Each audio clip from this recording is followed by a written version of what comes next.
विषय इतिहास. सावित्रीबाई फुले. सावित्रीबाई फुले यांचा जन्म कधी झाला? 3 जानेवारी, 3 मार्च, 5 मे, 6 जून.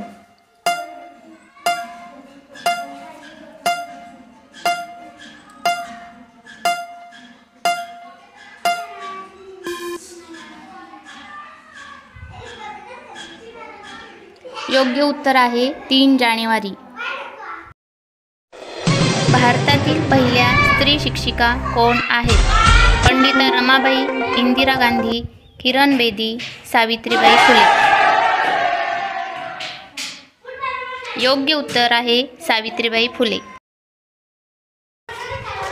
सावित्रीबाई फुले यांच्या पतीचे नाव काय होते? ज्योतिराव, यशवंत, नारायण, गोविंदराव.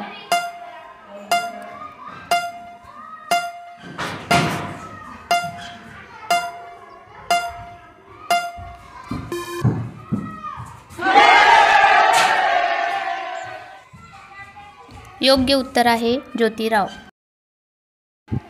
मुलींची पहिली शाळा कधी उघडण्यात आली?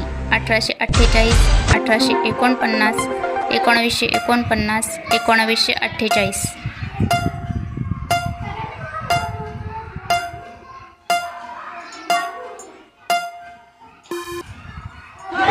बरोबर उत्तर आहे 1848.